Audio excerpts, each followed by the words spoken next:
As I was checking in our minds, most of our minds are occupied by our Chinese brothers. As I was checking in our farms, most of our farms are being occupied by our white European brothers. But what are Zambians occupying? We are occupying poverty. My dream as an African, Mr. Dumisani, probably this dream is not going to happen in my lifetime. Probably this dream is going to happen 200 years when I'm gone. But my dream is to have British, Americans, Chinese coming to work in Osaka, not to work for NGOs, not to work for Indian companies, not to work for Chinese companies, but to come and work for Zambian-owned companies.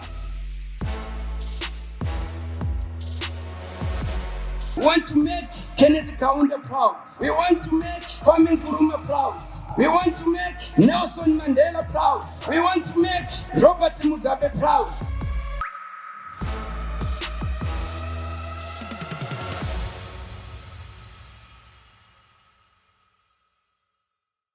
We are 50 years behind China.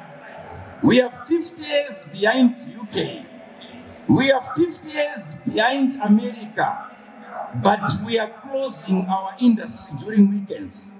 The question is, why did actually Dumisani say Africa must think? Africa must not only think, Africa must start to take action. Africa must change its mindset. Africa must wake up. So the real call is to say, what are we supposed to do from here? We are supposed to take action as Africans. As I was actually checking in Kamala, much of the retail sector is occupied by Indians. As I was checking in our minds, most of our minds are occupied by our Chinese brothers. As I was checking in our farms, most of our farms are being occupied by our white European brothers. But what are Zambians occupying?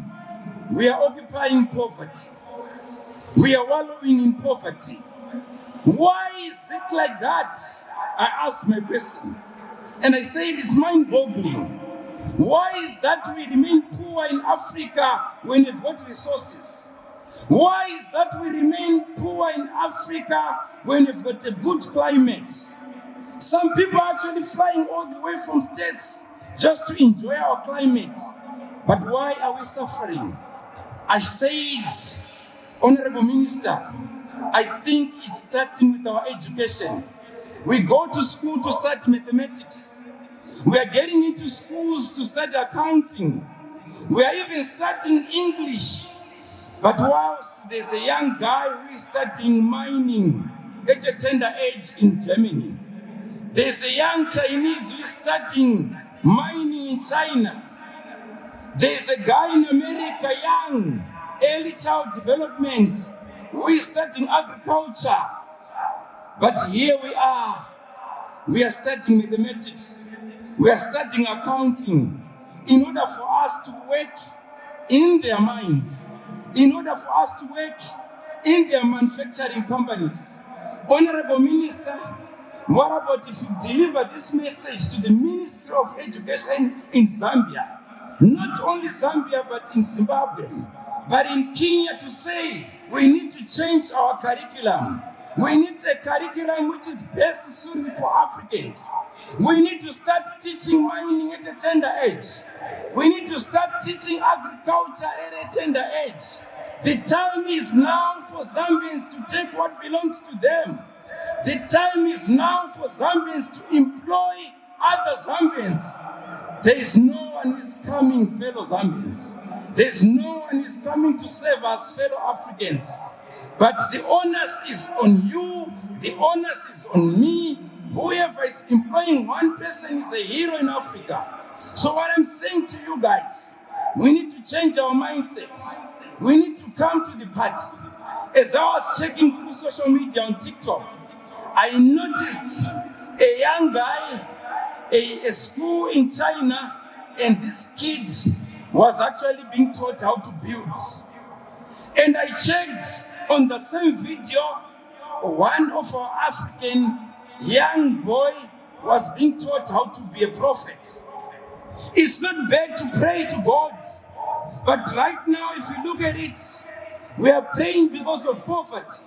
One of the guy actually said, as you know that I come from Zimbabwe, most of the Zimbabweans are in the UK. When they went to the UK, they noticed that everything was there. Good food was there. Health was there. And they stopped praying. Why did they stop praying? Because here in Africa, we're praying for the wrong reasons. We are praying for food.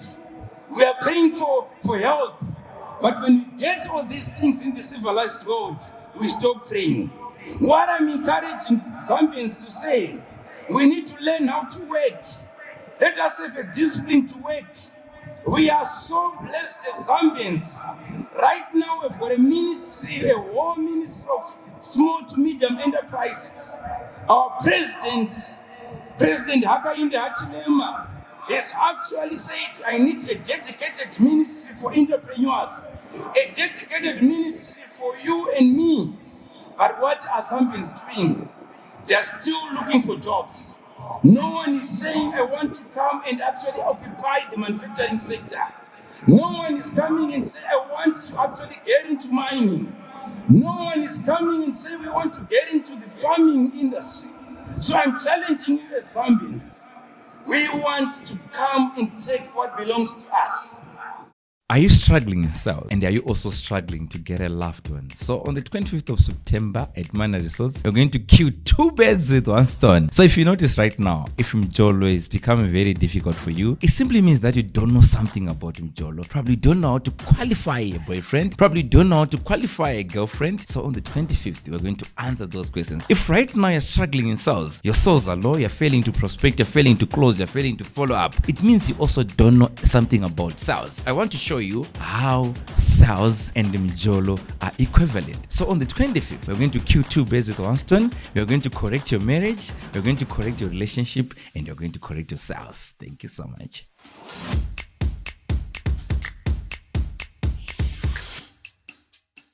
Zimbabwe, a nation at the heart of Southern Africa, known for its natural wonders, rich culture, and resilient people. But beyond the beauty, Zimbabwe is the land of opportunity. Strategically located, Zimbabwe connects you to a regional market of over 300 million people through SADC and COMESA trade blocks. Our economy is diverse, from agriculture that feeds the region to the world's richest mineral reserves. From renewable energy projects to a fast-growing digital sector, Zimbabwe is building the future. With one of Africa's most illiterate population and a young, ambitious workforce, Zimbabwe offers both skill and innovation. It's not just about the resources in the ground, it's about the people who make ideas happen. Infrastructure development is on the rise. Modern roads, expanding power projects, and digital connectivity are opening doors for investors across multiple industries. Zimbabwe is not just open for business, it's ready for partnerships that create sustainable growth. Investors who come here don't just tap into the market, they become part of a story of resilience and transformation. Zimbabwe, a land of heritage, opportunity, and possibility. The question is not why invest in Zimbabwe, the question is why not?